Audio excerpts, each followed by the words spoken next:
Hallelujah. Amen po ba? So, alam niyo po, layunin ng Pasko. The purpose of Christmas. Ano ang layunin ng Pasko? Napakahalaga po ito sa ating mga buhay. Dahil kung hindi po nagdeklara at hindi po niloob ng Ama sa langit na ibigay ang kanyang mga anak, ibigay ang kanyang anak, hindi po posible o wala pong mangyayari na detour o wala pong mangyayari o di po kaya nating magbago ng sarili lang natin. Sabi ng salita ng Diyos sa Matthew chapter 1 verse 21. Matthew chapter 1 verse 21. Ang sabi dito ay magsisilang siya ng isang batang lalaki at Jesus ang ipapangalan mo sa kanya. At Jesus ang ipapangalan mo sa sanggol sapagkat ililigtas niya ang kanyang bayan sa kanilang mga kasalanan. Amen po ba doon? Ililigtas niya ang kanyang bayan. Ano ang ililigtas niya? Sinong liligtas niya? Ang kanyang bayan. At sino yung bayan dyan? Ay mga tao. Kasi ang bayan binubuo ng tao at pamilya. Ililigtas niya ang kanyang bayan sa kanilang mga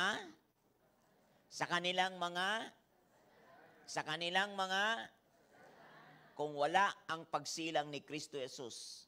Ano kaya ang itsura ng bayan? Ano kaya ang itsura? At sabi roon sa 1 Corinthians chapter 1 verse 30 to 31, kay Jesus nagmula ang buhay na taglay ninyo dahil sa pakikipag-isa ninyo kay Kristo Jesus na siyang ginawang karunungan. Sabihin mong karunungan. So kung hindi siya isinilang sa bayan, hindi siya isinilang nagkatawang tao, imposible po ang karunungan.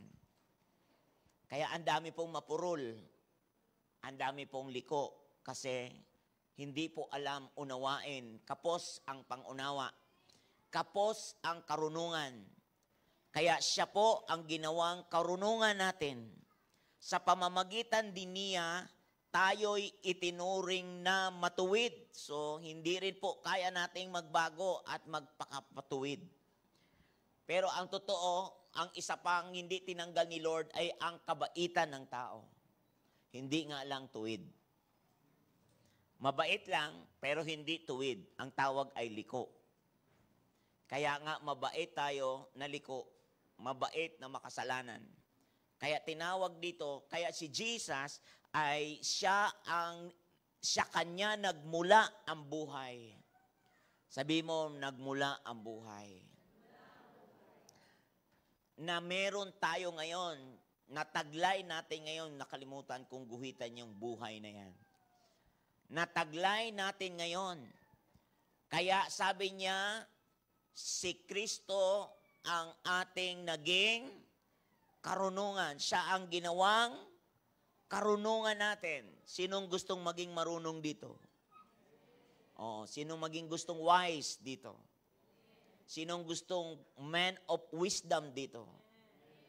Niya. Kaya siya, he became our wisdom. Siya ang ating naging karunungan. Kaya po, kapag wala po siya, ang imposible po na maabot natin ang karunungan na yan. Wala pong sapat na kakayanan ang tao na maging marunong. Matalino lang. Maraming matalino. Pero sinong naniniwala, hindi lahat ng matalino'y marunong? Hello? Ay kung marunong yan, edi sana yung matalino, maayos na sana buhay niyan. Hello? Kaya sabi rito, siya ang ginawang karunungan natin sa pamamagitan din niya. Tayo'y itinuring na, anong kasunod?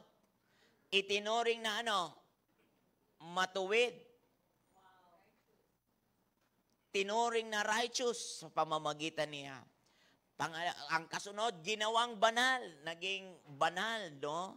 naging kaaya-aya, kalugod-lugod sa Diyos, at iniligtas ng Diyos sa verse 30.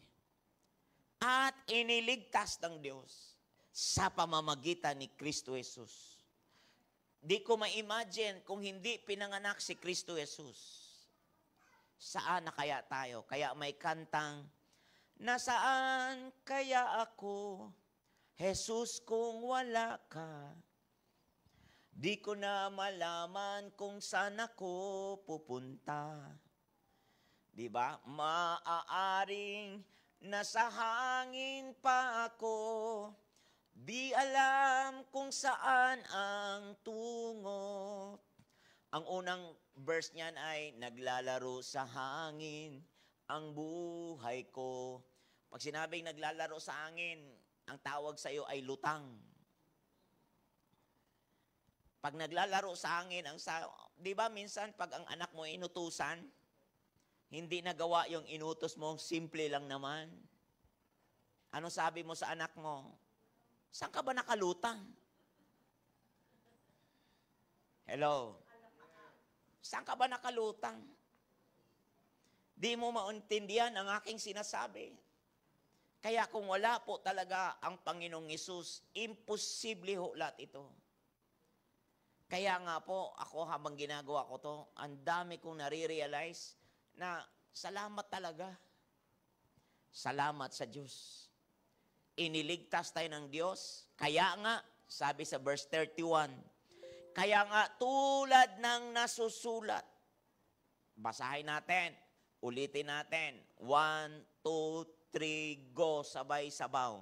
1, 2, 3, go. Ang sino mang nais magmalaki, ang ginawa ng Panginoon ang kanyang ipagmalaki. Sino mang magmalaki, ipagmalaki niya ang ginawa ng Panginoon. Amen po ba doon? Ginawa niyang ipagmalaki, gawin mong ipagmalaki ang Panginoon. At dito makikita niyo po sa salita niya, ang gusto ko pong itanong ngayon sa inyo. Nagkasala ba tayo, kaya tayo masama? O masama na tayo, kaya tayo nagkakasala? Ulitin ko yung tanong. Nagkasala ba tayo, kaya tayo masama? Tinawag na masama? O masama na muna tayo, kaya nga tayo nagkasala? Alin sa dalawa ang tama? Tingnan natin ngayon yan. Ulitin ko yung tanong. Okay, tanungin mo yan sa iyong sarili o basahin natin ng sabay-sabay. 1, 2, 3, go. Nagkasala ba tayo, kaya tayo masama? O masama na tayo, kaya tayo nagkasala?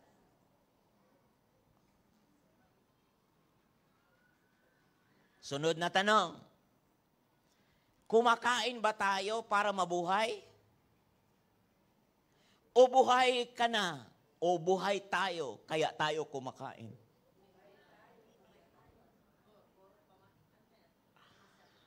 Okay, ulit. Kumakain ba tayo para mabuhay?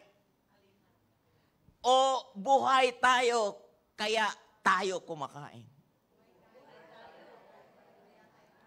Tama ulit. Kaya ka kumakain dahil buhay ka. Kasi wala pong patay.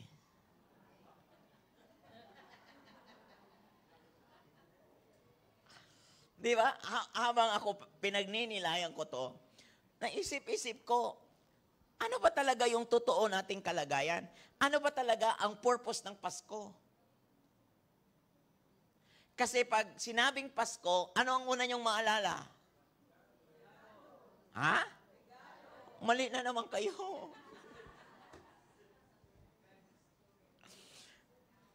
Ito yung problema natin kasi pinalaki tayo pag Pasko, regalo ang ibinungad. Ito yung kakulangan ng turo ng ating pinagmulan at kinagawian. Dahil pag Pasko, ang naisip natin ay may regalo. Ang totoo, pag naalala natin ang Pasko, ang Pasko ay merong pong gustong ipahiwatig ang Diyos. Una ay yung pagpapadama ng Diyos sa dakilang pag-ibig niya sa atin. Ang pagpapadama ng Diyos, yung dakilang pag-ibig niya sa atin. Kasi bakit? Masama na tayo nung tayo ay bata pa. Masama tayo kaya tayo nagkakasala. At kung maalala mo ang Pasko, meron pong sanggol na isinilang dyan.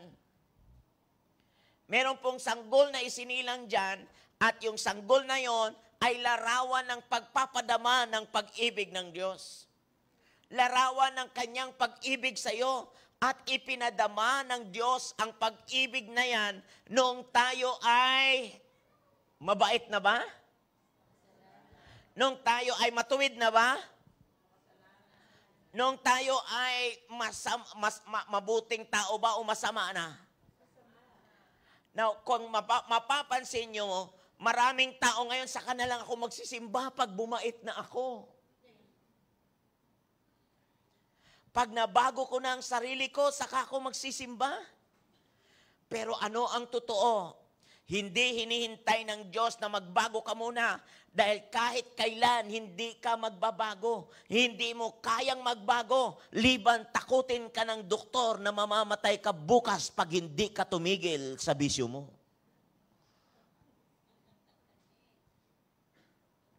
Ano sabi ng doktor? Mister, yung baga mo, talagang 24 hours na lang. Sabi ng baga mo,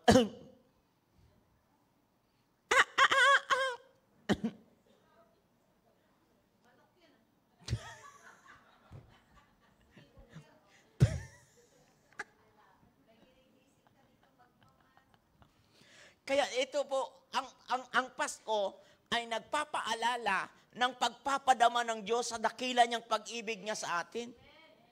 Ang Pasko, yan yung purpose ng Pasko. Ipinapadama niya ang kanyang pag-ibig nung tayo ay makasalanan pa. Kaya maalala mo agad na mayroong isinilang. Hindi po regalo, kundi pangako. Magkaiba ang regalo sa pangako. Ang pangako niya ay ibibigay niya ang kanyang bugtong na anak. Ang pangako niya ay ipanganganak ang anak ng tao noong una pa sa lumang tipan. At sa kapanganakan na ito ay meron siyang ipapadamang pagmamahal sa iyo. Bakit kailangan natin ang pagmamahal? Bakit kailangan isilang ang Panginoong Yesus dito sa lupa? Bakit kailangan? Bakit kailangan? Sabi ng letter A, si Kristo Jesus ang kaligtasan sa masama nating kalagayan. Kaya kailangan siyang isilang. Ang purpose ng Pasko, kung bakit kailangan isilang si Kristo Jesus, dahil ito lang yung susi ng kaligtasan ng masama nating kalagayan. Kaya po tayo nagkakasala dahil masama na tayo. Sabi ng Psalms 51 verse 5, Behold, I was brought forth in iniquity, and in sin my mother conceived me. Ako'y masama na, buhat ng isilang, makasalanan na nang ako'y iluwal. Sa bahay bata pala ng nanay natin, hindi pa tayo gumawa ng masama, masama na tayo. Hindi pa tayo gumawa ng mali, makasalanan na tayo. So, ibig sabihin, ito ang isang pinakakailangan, pinakasagot kung bakit si Kristo ay ipanganganak. Alam mo ba, yung kalikasan mo o nature mo, yung isang uri ng pagiging nilalang natin ay isang klase ng nilalang na napawalay sa Diyos, isang klase ng nilalang na malayo sa Diyos, at isang klase ng nilalang na nakasuway sa kalooban ng Diyos. Alam nyo, pag di mo yan alam, magsusumikap ka tuwing bagong taon magbago, di mo kaya. Kasi bakit? Yung kalikasan natin, Yung uri ng nilalang tayo ay isang nilalang na ipinanganak ng nanay at tatay natin na makasalanan na. At di mo ba alam, kaya ang Diyos nagsabi sa sarili niya, ipinadama niya ang kanyang pag-ibig nung tayo'y makasalanan pa. So anong nais mong patunayan sa Diyos? Wala ho talaga. Di mo kahit kailanman mapapatunayan na kaya mong magbago kahit wala ang Diyos. Sino ang madalas magsabi dito na nasa tao yan?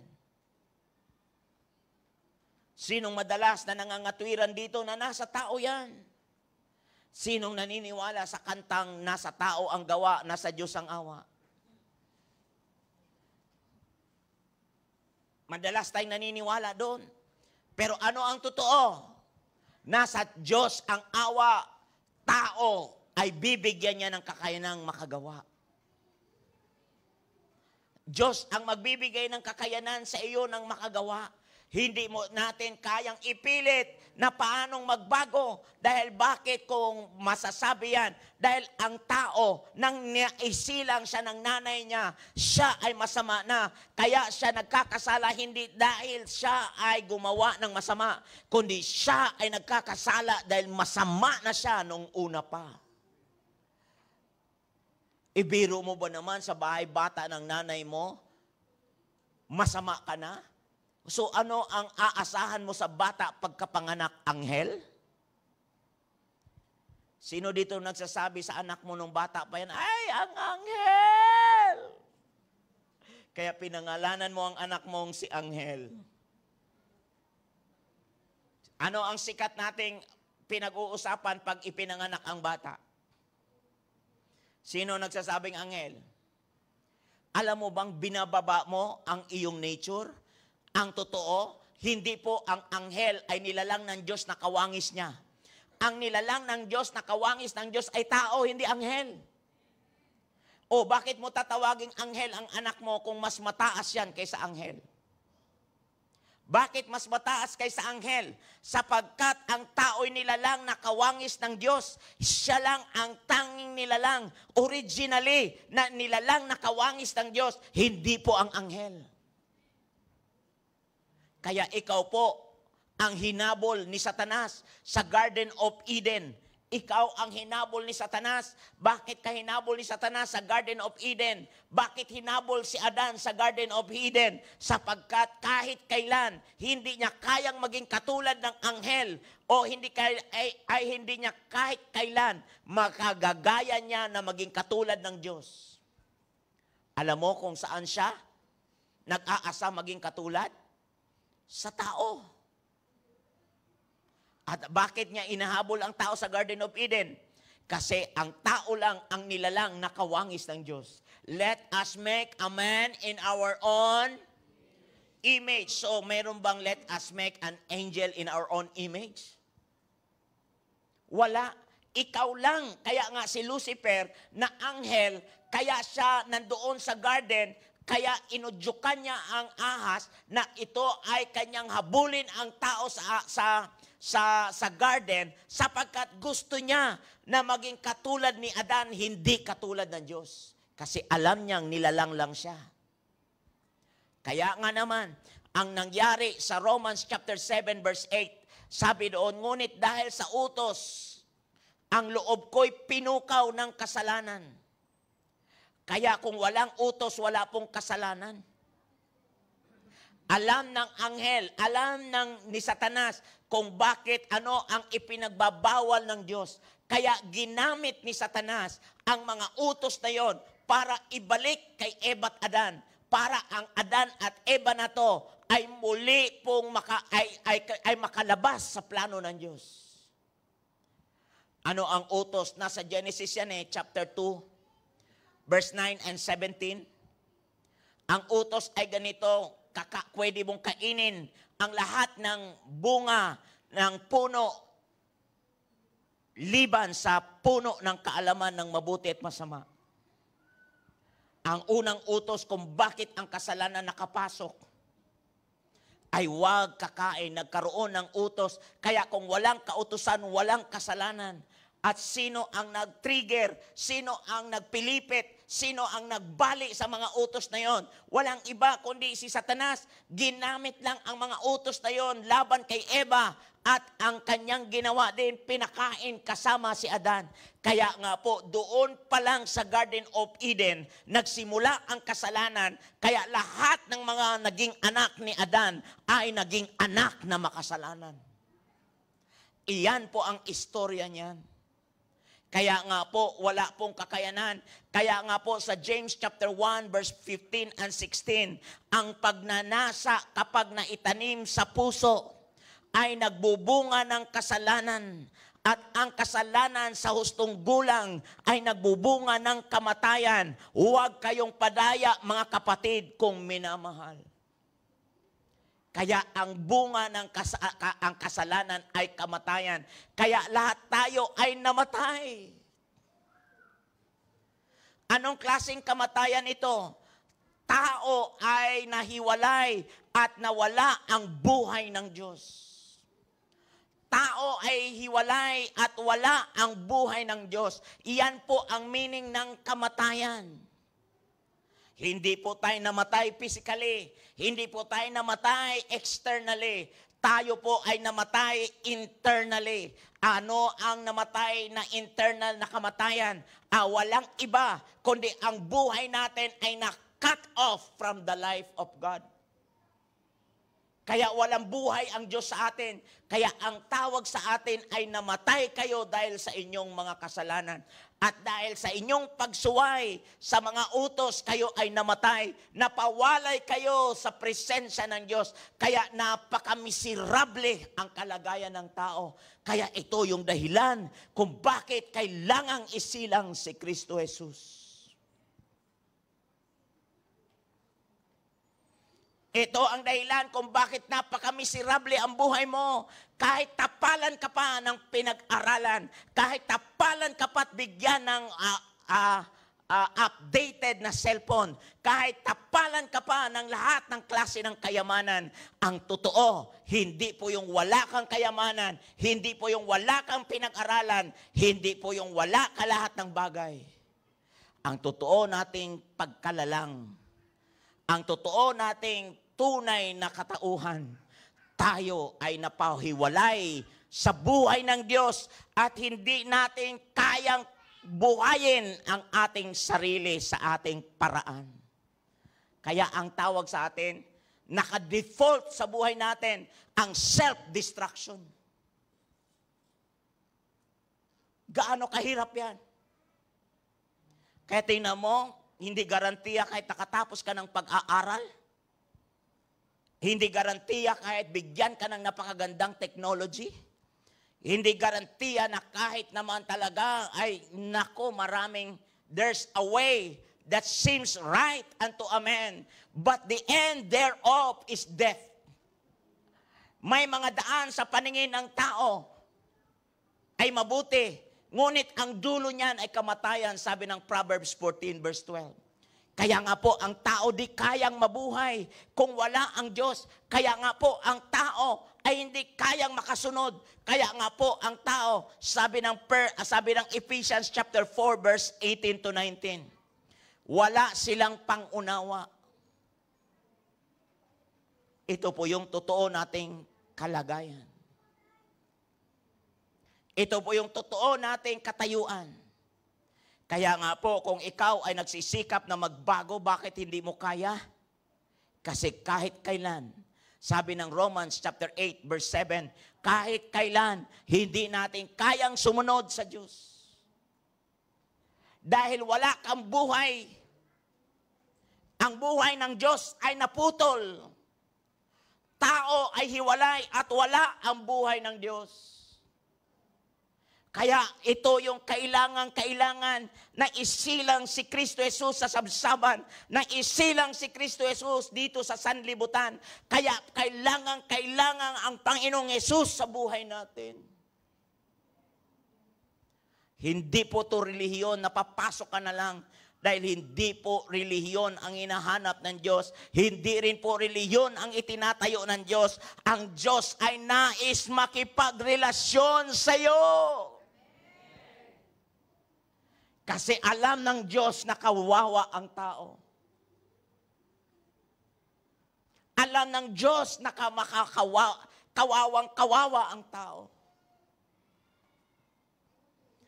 Ang bankruptcy sa buhay, hindi po yung wala kang pera.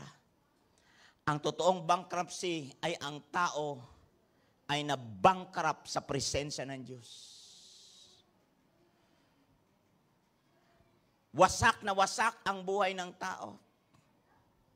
Kaya nga po, kailangan ng tao ang Diyos. Kaya nga, I have a plans for you. Ang Diyos ang nagplano dahil ang tao ay magulo. Ang tao walang direksyon. Ang tao wala pong kapupuntahan. Ang tao plans to prosper you. Ang tao po ay nasa ilalim ng sumpa ng kahirapan. At wala po talagang kakayanan ng taong makawala diyan. Kapos ang taong makawala diyan. Masama ba ang mayroong pera? Hindi. Masama ba ang mayroong magandang updated na cellphone? Hindi. Masama ba ang taong may reliyon? Hindi. Masama ba ang taong mayroong magandang hospital? Hindi. Pero lahat ng yan ay hindi kayang pantayan para mapunuan hindi kayang mapantayan ang buhay ni Kristo Jesus para mapunuan ang ating kakulangan. Sabi niya sa Matthew 16, "What shall a profit a man if he gain the whole world but loses his soul?" Ano ang mapapala ng tao, mapasa kanya man ang buong daigdig? Kung mapapahamak naman ang kanyang kaluluwa, ang kaligtasan ng kaluluwa ng tao ay wala pong pantapat ang buong sanlibutan. Anong ibig ko sabihin? Anong mapapala ng isang tao, mapasa kanya man ang buong daigdig? So, ibig sabihin, ang halaga ng buong daigdig ay hindi kayang pantapat sa kaligtasang nais ipadama ng Diyos sa iyo. Ang kaligtasang alok ng Diyos sa iyo ay hindi pwedeng ipantapat ang value ng buong mundo. Kaya nga po, ang purpose ng Christmas is to show your value through Christ Jesus. Ang true value mo, ang totoo mong halaga. Kaya ang purpose ng Pasko ay hindi po ito pagbibigayan ng regalo. Ang purpose ng Pasko ay hindi po bagong holiday. Ang purpose ng Pasko ay hindi po magkaroon ka ng bagong kotse ng Pasko. Ang value ng Pasko ay hindi po magkaroon ka ng bagong titulo ng bahay mo. Ang value ng Pasko ay hindi po diyan sa regalong binalot lang ng kapirasong papel at karton. Ang totoong Pasko ay maligtas lahat ng tao sa kasalanan.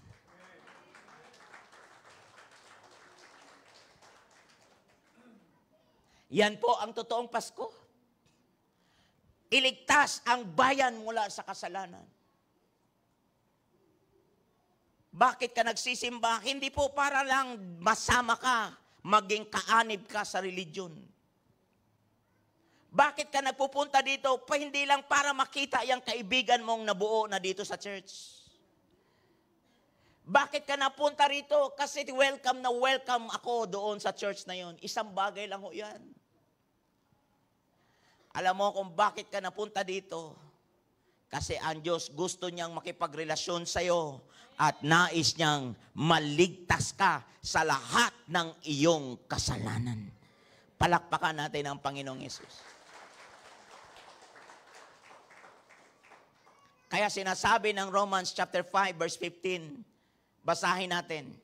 Sa pagdating ng Panginoong Yesus, kung paanong dumating ang unang kasalanan na gawa ni Adan, dumating din ang katuwiran, ang pagiging matuwid dahil din sa pagsunod ng isang tao na si Jesus Christ. Basahin natin, 1, 2, 3, go.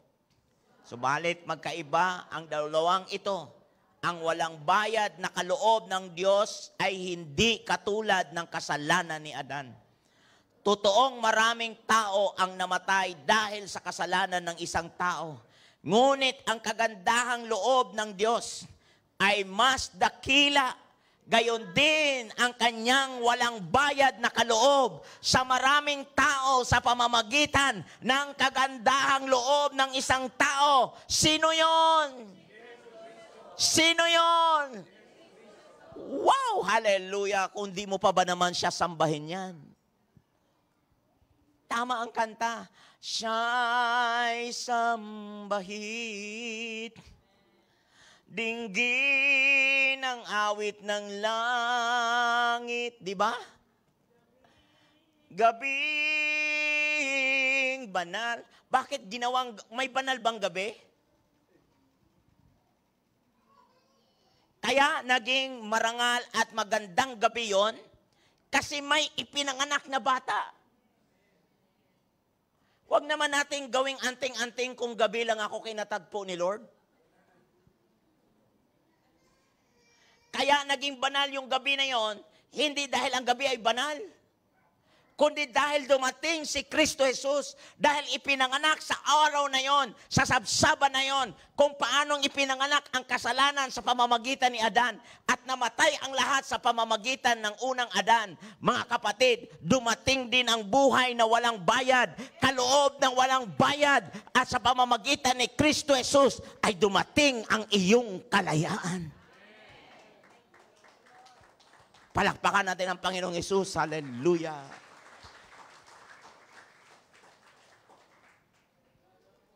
Hallelujah. Sabi ng Romans 5:17, sa pamamagitan ng pagsuway ng isang tao. Basahin natin. 1, 2, 3, go. Pagsuway ng isang tao, naghari ang kamatayan. Ngunit sa pamamagitan ng isang tao, si Hesukristo, ang mga taong pinagpala na nga, sagana at itinuring na matuwid ng Diyos ay maghahari sa buhay. Hallelujah. Sabihin mo yung katabi mo, pinagpala ka ng sagana. Sobra talaga. Abot-abot. Alam mo, mapapansin mo yung mga kabataan kanina. Mga bata kanina, children's lang dati. Ayan, si May, yung teacher ng ating children's. Yung teacher ng ating children, siya po ay kabataan lang din dati sa children's church. Yung mga anak ko, dati lang pong children's church yan. Ang unang teacher nila ay si Pastora Che. Si Pastora Che ngayon. Hallelujah.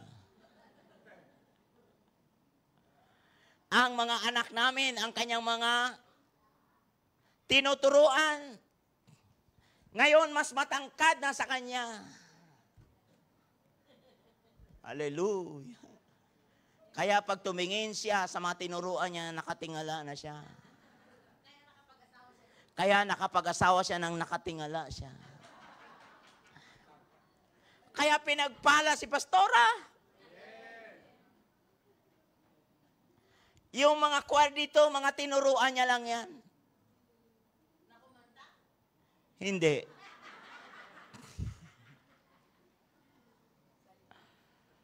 Tinuruan niyang magbago ang mga yan.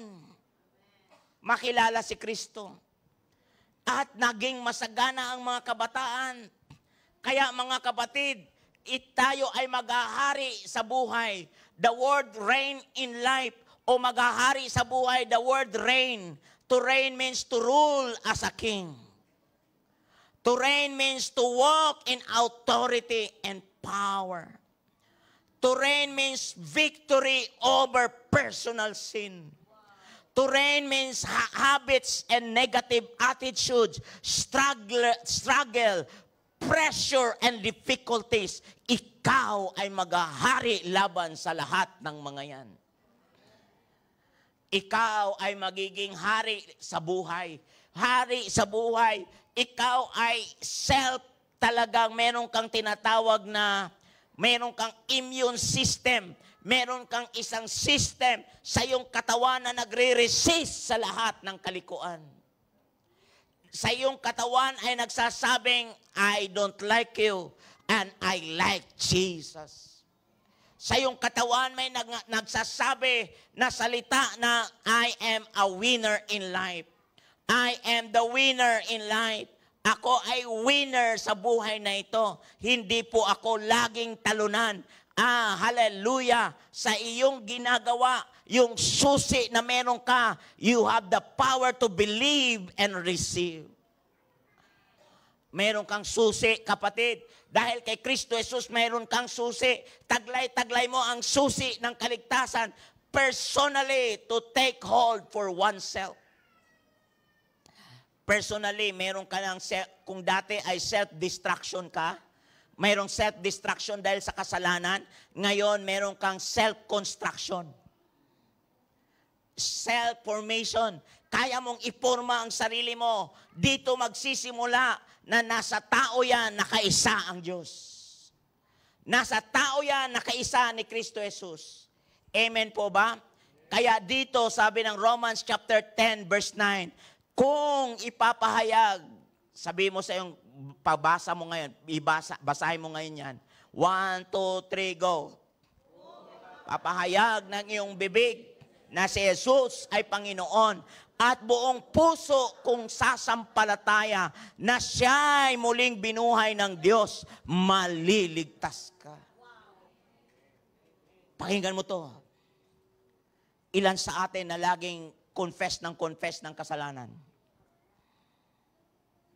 Alam mo po, dito ako magtatapos. Dito, mapapansin natin na nais ng Diyos. Ang una niyang babaguhin ay baguhin yung ating nature. Baguhin yung anong uri kang nilalang. Dahil pinanganak tayo sa kasalanan, kaya ang klase ng ating pagiging nilalang ay nilalang na makasalanan. Kaya ang gusto niyang baguhin ay yung iyong pagiging nilalang. Yung pagiging anong creature meron ka, isang klaseng nilalang na kawangis ng Diyos, ibalik ka sa original na kawangis na nilalang. At ang pagkalalang mo ay merong nature ka na mabuhay. Kaya ka nabubuhay kasi binuhay ka ng kaisa ni Kristo Jesus. Dati kang patay, ngayon isinilang ka. Nang isinilang ka, sabi ng James 1:8, niloob niyang tayo'y maging anak niya sa pamagitan ng, basahin natin, 1, 2, 3, go. Sa pamamagitan ng salita ng upang tayo'y maging pangunahing higit kaysa lahat ng kanyang mga nilalang. Kaya nga, pag ikaw ay gumawa ng masama, anong tanong minsan, anong klaseng nilalang ka? Tingnan niyo po ha, pag ikaw ay gumawa ng kapalpakan, ano ang tanong nila? Anong uring nilalang ka? Pag gumawa ka namang napakaganda, wow, hayop. May bagong term sa lang ngayon, ba hayop ka na? Kaganda ng ginawa mo, hayop ang dating? Mga kapatid, hindi po dapat yan ang term sa iyong hayop. Hindi po gustong baguhin ng mundo ang lingwahe na meron ka. Ang totoo, hindi ka hayop pag gumawa ng mabuti. Pero pag gumawa ka ng masama, ang balik nila sa iyo, anong klaseng nilalang ka? Pero ano ba talagang pagkalalang sa iyo? Tayo'y namatay dahil sa kasalanan, kaya hindi natin kaya. Yan yung nature na meron ka. Yan yung creature na klase meron ka. Kaya po tayo buhay dahil meron po tayong klaseng creature. Anong klaseng creature? Binuhay ka ni Kristo Jesus. Sabi mo, buhay ako dahil kay Kristo Jesus.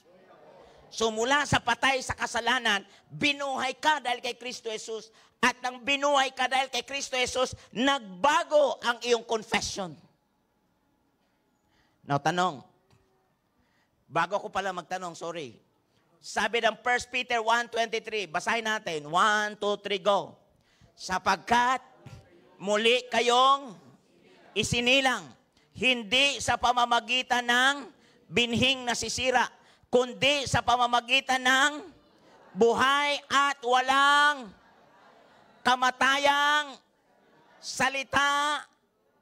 Now, ibig sabihin, nang ipinanganak ka, bago ka pinanganak ng nanay mo, tinanong ka ba ng nanay mo na, anak, Walter, bago ka dumating sa sinapupunan ng mga Paustino, bago ka maging Paustino, bago ka dumating sa tiyan ko, ikaw muna, Walter, ay dapat sumunod sa kondisyon ko. Bago ba ipanganak si Pastor Walter sa bahay bata ng nanay niya, ay nagbigay ba agad ng kondisyon ang nanay niya na bago kita ipanganak, kailangan nakasunod ka muna sa rules and regulation? Bago ka ba ipanganak ng nanay mo, ay kailangan ka bang may kondisyon? So, ibig sabihin, ang kapanganakan mo, ang kapanganakan ko, na mapabilang sa pamilya mo, ay isang klaseng himala. Hindi ka hinahanapan ng rules, hindi ka hinahanapan ng kondisyon. Kaya ikaw ay kusang nabuo sa tiyan ng nanay mo. Kung paano rin tayong nabuo sa tiyan ng nanay natin na makasalanan, ngayong dumating si Kristo Jesus, ikaw ay kusa ring nabuo dahil kay Kristo Jesus, isinilang ka sa tiyan ng kaharian ng Diyos at ikaw ngayon ay ipinanganak na muli at ikaw ay ibinahagi at kaging kasama sa mga anak ng kataas-taasang Diyos. Kaya ang tawag sa'yo, isinilang dahil sa salita niya. Ngayong isinilang ka sa salita niya, ikaw ay ngayon ay bago ng nilalang. Bago ng nilalang. Binigyan ka ng bagong pagkalalang, bagong pagkatao, bagong nilalang. Isang new creature with divine nature of Christ.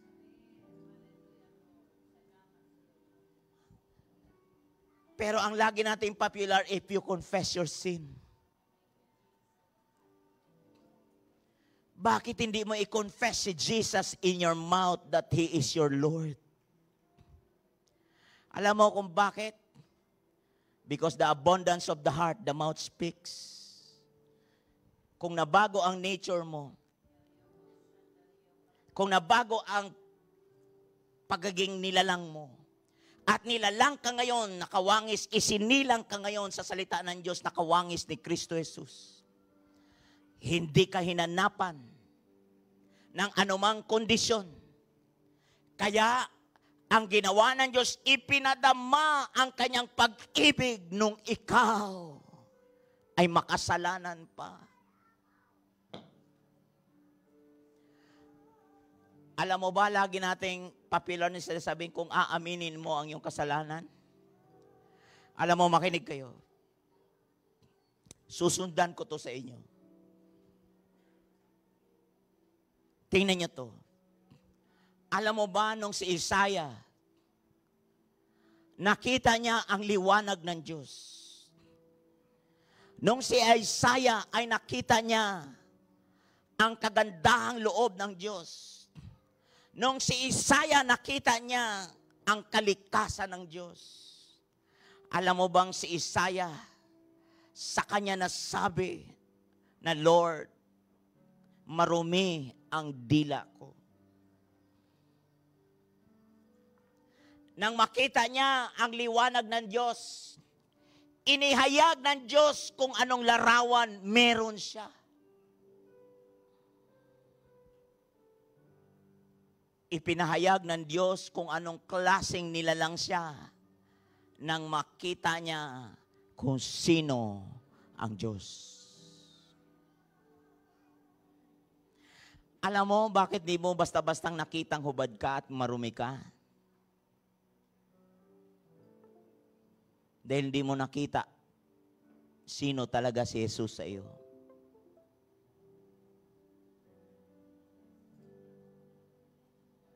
Dahil hindi mo rin inalam. At kahit kailan din naman kulang tayo sa kaalaman, kaya ang Diyos na ang nagsimula. Kaya sabi ng 1 John 4:19, sabi ng mga bata kanina, na ang Diyos ang unang nagmahal sa atin. Hindi tayo.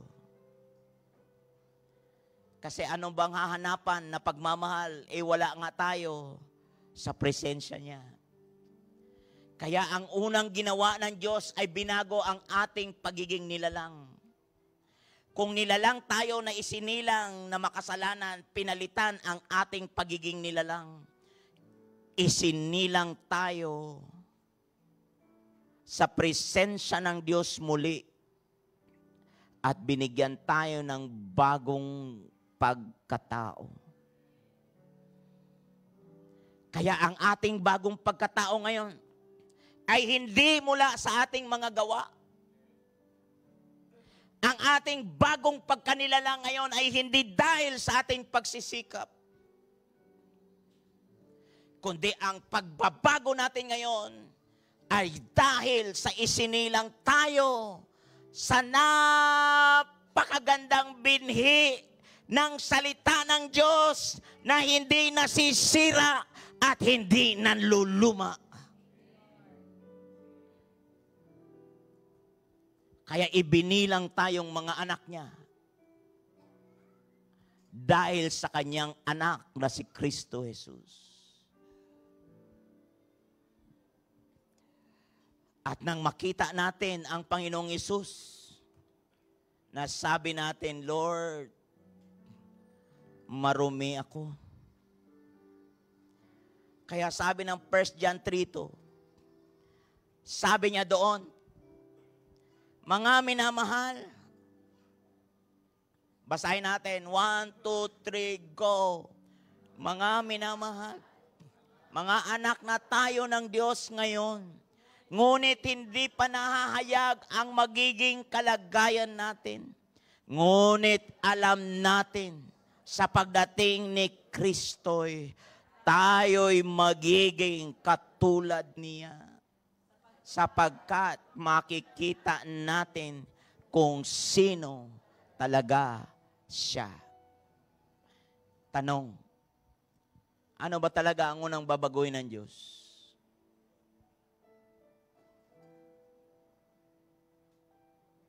Alam mo, ano ang babaguhin na una ng Diyos? Ay yung pagkalalang kung sino ka. Alam mo, pagkalalang kung sino ka, di mo ba alam, kaya lumulutang ang buhay dahil buhay ka muna. Kaya ka kumakain dahil buhay ka. Kaya ka naging mabuti dahil nilalang kang likas na mabuti. At ang kalikasan na yan ay galing kay Kristo Jesus.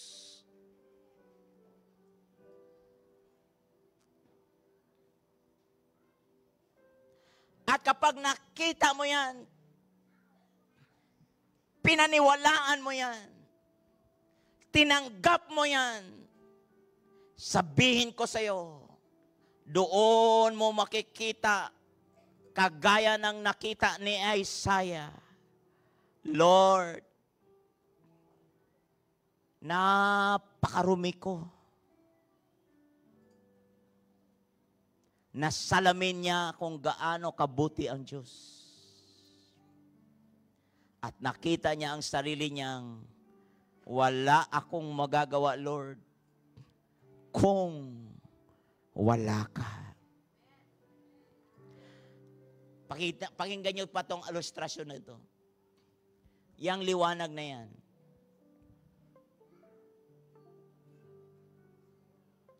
Kung ang damit ko ay merong mansa, alisin mo ang liwanag na yan, makikita ba yung mansa ko? Makikita ba ng mansa ang damit kung nasa madilim? Kaya si Jesus ang nagsilbing liwanag. At siya ang salita na nagpapatotoo ng liwanag. At ang liwanag na yan ay purpose niyan ay ihayag kung talagang sino ka. Kaya nasabi ni Isaiah, Lord, ikaw ay banal at ako ay marumi. Lord, linisin mo ako. Likain mo akong kawangis mo.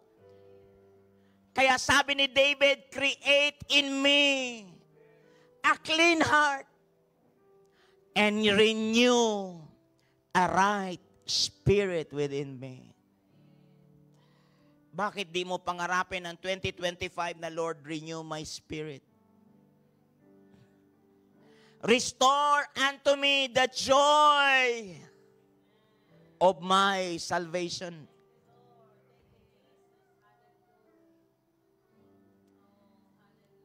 Alam mo ba,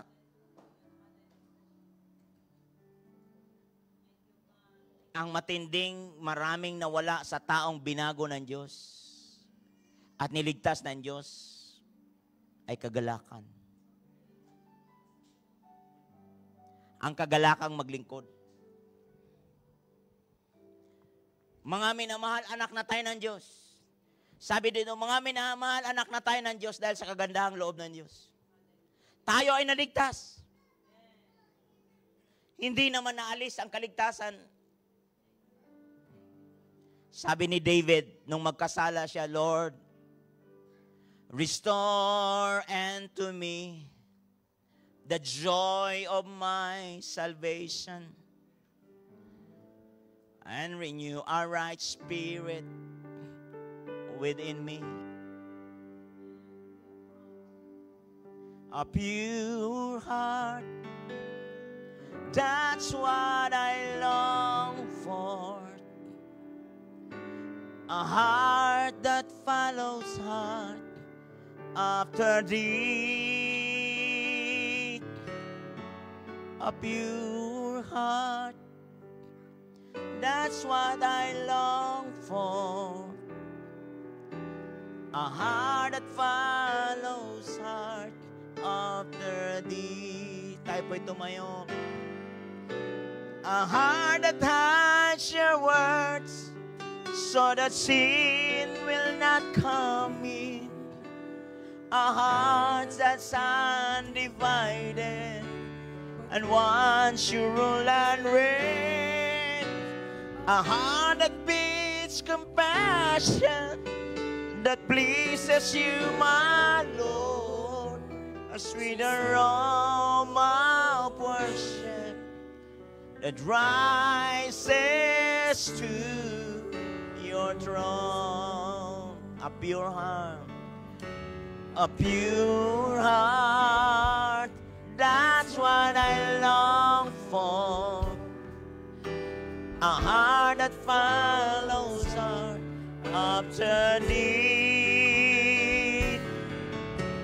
A pure heart, that's what I long for. A heart that follows hard after thee. A heart that finds, a heart that has your words, so that sin will not come in. A heart that's undivided, and once you rule and reign.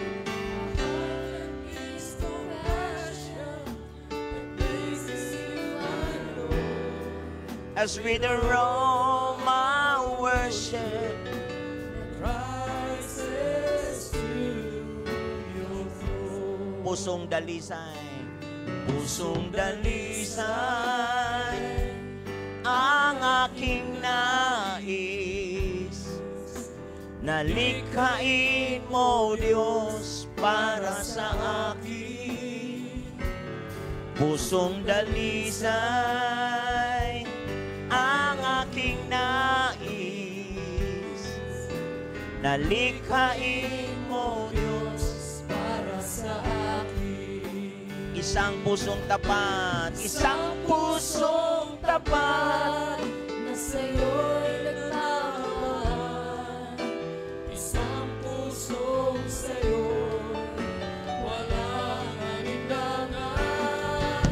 Isang pusong itinitibok na ika'y parangalan. Ano ko'y pagpupuri sa'yo lamang, Jesus. Isang pusong tapat na sa'yo'y nagmamahal. Isang pusong sa'yo'y walang alinlangan. Isang pusong itinitibok na ika'y parangalan. Kanto ko'y pagpupuri sa'yo lamang, Jesus. Yung Pasko, taon-taon lang ginagawa. Pero si Jesus, araw-araw may ginagawa sa buhay niya. Alam niyo ba na si Jesus ay nag-iisang anak? Sabi ng binasa ko sa inyo kanina, upang patunayan na kayo mga anak ng Diyos, isinugo niya ang Espiritu ng kanyang anak sa ating mga puso at nang sa gayon ay makatawag tayo sa Diyos ng Ama, Ama ko. Hindi na kayo alipin kundi anak. At dahil kayo ay anak, kayo ay ginawa rin ng Diyos bilang mga tagapagmana niya. Binigay ng Diyos ang kanyang anak, hindi makasalanan. Isang matuwid. Si Jesus, hindi nagkasala. Pero naging kasalanan para sa iyo at para sa akin. At kung ano yung ibinigay ng Diyos sa kanyang anak, nung tinanggap natin si Jesus, tinanggap din po natin. Maraming pagkakataon sa paglilingkod natin, may mga pinagdadaanan tayo. Kagabi, nung sabi ni Pastor Dong doon sa isang pamilyang kausap namin, ano ba ang purpose ng hasaan? Hindi ba ang hasaan ay hindi nagbabago, magaspang talaga siya? Sino ang dapat na hasain? Hindi ba yung kutsilyo? At ang kutsilyo, kaya niya bang hasain ang kanyang sarili? Mayroong kailangang humawak sa kanya. At yung hahawak sa kanya, yun ang maghahasa sa kanya. At yung hasaan ay mananatiling magaspang. Ikaw at ako, na nandirito ngayong umagang ito, lalo na po yung mga first time pa, gusto kong sabihin sa inyo, si Jesus ay ibinigay sa inyo, katulad ng pagkakabigay niya sa amin, upang ikaw at ako ay kanyang iligtas. Maaaring tayo ay madapa, maaaring tayo ay masaktan, maaaring tayo ay matisod, maaaring may magsasalita sa atin, mga salitang hindi natin magugustuhan. Pero gusto kong sabihin sa inyo, hindi pa umabot sa krus ang nararanasan natin. Wala pang dugong dumanak. Para ikaw at ako ay maligtas, ibinigay ni Jesus ang kanyang buhay. Ang Diyos, ibinigay niya si Jesus para sakripisyo. Tayo, mga magulang, ibinigay natin ang ating mga anak para maglingkod sa Diyos. Tayo ay naglilingkod. Hindi ibig sabihin, banal na tayo.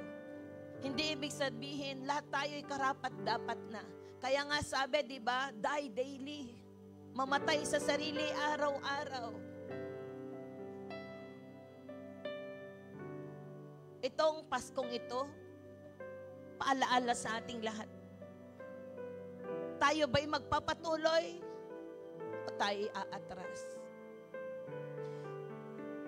Pag tayo ay umatras, may nangyayari sa puso natin. Pero pag tayo nagpatuloy, may ginagawa ang Diyos sa buhay natin. Pag tayo'y umaatras at may nangyayari sa puso natin, magsusuri po tayo. Hingi tayo ng tawad sa Diyos. Pag tayo'y nagpapatuloy, kahit na nasasaktan tayo, Alam niyo ba? Yan ang ibig sabihin. Wala tayong ibang kinakapitan. Tayo nagpapakumbaba. Di natin kinakapitan yung pangalan natin. Di natin kinakapitan yung bagay natin. Di natin kinakapitan anuman ang impluensya sa atin. Hindi natin kinakapitan ang mga yan dahil ang kinakapitan natin walang iba kung hindi si Jesus. Ang gusto ng Diyos ay isang pusong tapat na sa Kanya ay nagmamahal. Amen po ba? Alam mo ang gagawin natin? Pakawalan natin sa puso natin yung mga bagay na nagpapahinto. Pakawalan natin yan. Huwag tayong papayag. Isang pusong tapat na sa'yo'y nagmamahal. Isang pusong sa'yo, walang alinlangan. Isang pusong itinitibok na ika'y parangalan. Ano ko'y pagpupuri sa'yo lamang. lahat po ng mga kasama namin dito sa church na naglilingkod, tinatawag ko kayong lahat sa harap. Ibigay natin ang ating puso sa Panginoon upang lalo tayong maging kagamit-gamit. Punta po tayo sa harap. Hallelujah, Jesus. Hallelujah. Hallelujah.